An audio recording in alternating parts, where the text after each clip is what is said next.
नमस्कार बच्चों, स्वागत है आप सबका मेरे चैनल पर। मैं विनीता द्विवेदी आज आप सबके लिए कक्षा 8वीं की नव संस्कृतम पाठ पुस्तक जो आपकी विद्यालय में चल रही है उसका पाठ 14 पाठ 14 से भारत रत्न पाठ का अध्ययन लेकर आई हूँ। चलिए इस पाठ का अध्ययन करते हैं और इसमें देखते हैं कि हमें क्या सीखने को मिलता है। जरा ध्यानपूर्वक सुनिएगा।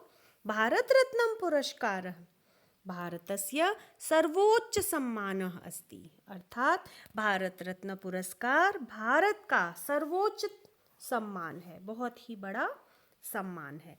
भारत रत्न इत्यर्थः भवति भारतस्य मार्गदः नागरिकः। अर्थात बच्चों यह आपको बता रहा है कि भारत रत्न का अर्थ होता है भारत का बहुमूल्य नागरिक। भारत सर्वकारः भारतस्य प्रतिष्ठिते जनेभ्यः गणमान्य नागरिकेभ्यः च तेषां प्रेरणादायकानां कार्याणां कृते तत् पुरस्कारम ददाति। अर्थात बच्चों यहाँ पर आपको बताया जा रहा है कि भारत सरकार के द्वारा भारत के प्रतिष्ठित लोगों में गणमान्य लोगों में उन दूसरों को प्रेरणा देने के लिए उनके द्वारा किए गए अच्छे कार्यों के लिए पुरस्कार देती है।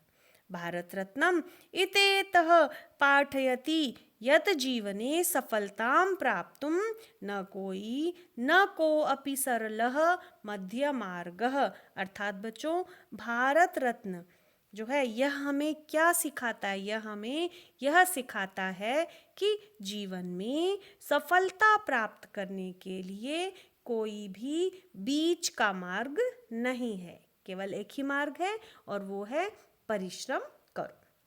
व्यक्तिगत जीवने व्यावसायिक जीवने वा उच्चतम लक्ष्यं प्राप्तुं परिश्रमेण सह चरित्र स्थापयति आवश्यकता भवति। अर्थात बच्चों व्यक्तिगत जीवन में यानी आपके पर्सनल जीवन में और बिजनेस वाले जीवन में उच्चतम लक्ष्य को प्राप्त करने के लिए परिश्रम के साथ आपका अपना जो नेचर है वह भी बहुत ही मायने रखता है, वह भी बहुत ज़रूरी है।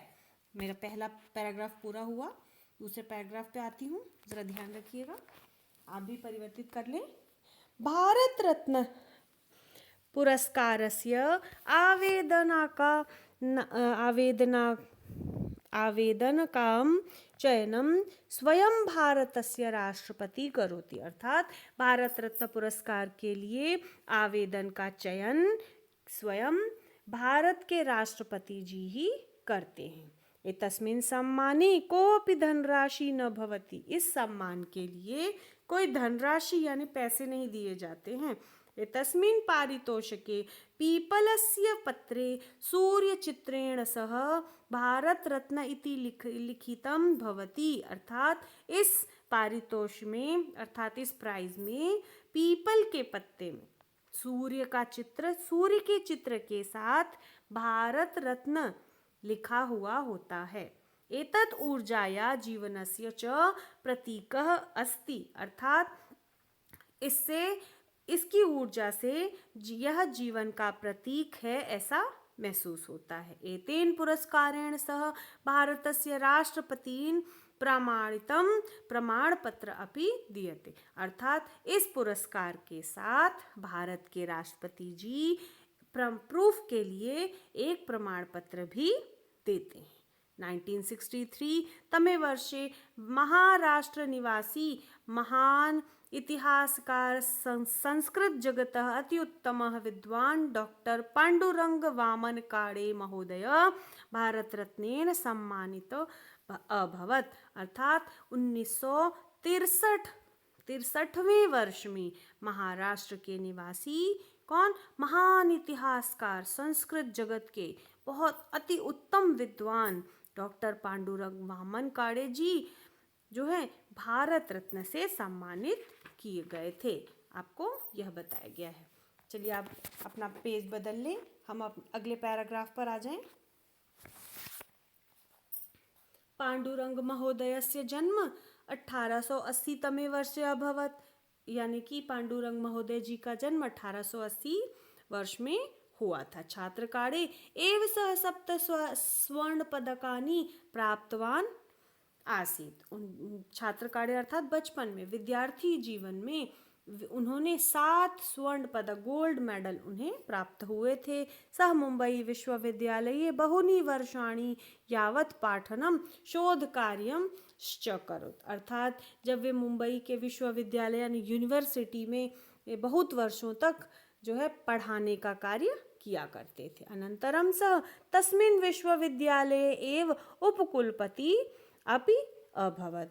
अब उसके बाद उसी विश्वविद्यालय में वे उपकुलपति यानी वाइस चांसलर हो गए। भारते सः अनेकाभि संस्थाभि सह संस्कृत कार्यम अकरोत्।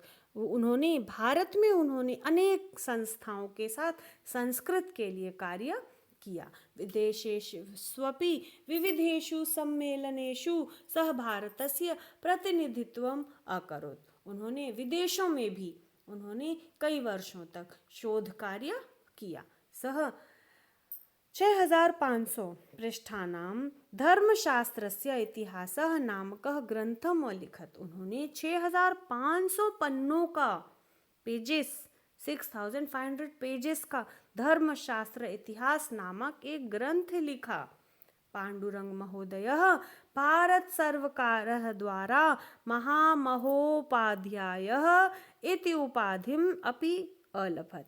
यानी श्री पांडुरंग महोदय जी को, महाशय जी को भारत सरकार के द्वारा महामहोपाध्याय उपाधि भी प्राप्त हुई। यह मैंने आपको इसमें बताया। अब हमारे इस पाठ का आखिरी पैराग्राफ देख लें बच्चों। 1990 तमे वर्षे भारतीय संविधानस्य रचयिता संस्कृताभिमानी राजनीतिज्ञ अर्थशास्त्री डॉक्टर भीमराव अंबेडकर अपि भारत रत्नम सम्मानम प्राप्तवान। अर्थात बच्चों 1990 वर्ष में भारतीय संविधान के रचयिता, संस्कृत के ज्ञानी, राजनीतिज्ञ और अर्थशास्त्र यानी उन्हें इकोनॉमिक्स में भी बहुत, पॉलिटिक्स में भी बहुत ज्ञान था। वे कौन थे? डॉक्टर भीमराव अंबेडकर जी। उन्हें भी भारत रत्न के सम्मान से नवाजा गया था। डॉक्टर अंबेडकरस्य जन्म 1891, मेरी पाठ्य पुस्तक में यह नंबर गलत लिखा था, मैंने करेक्शन कर दिया है, प्लीज आप देख लीजिएगा।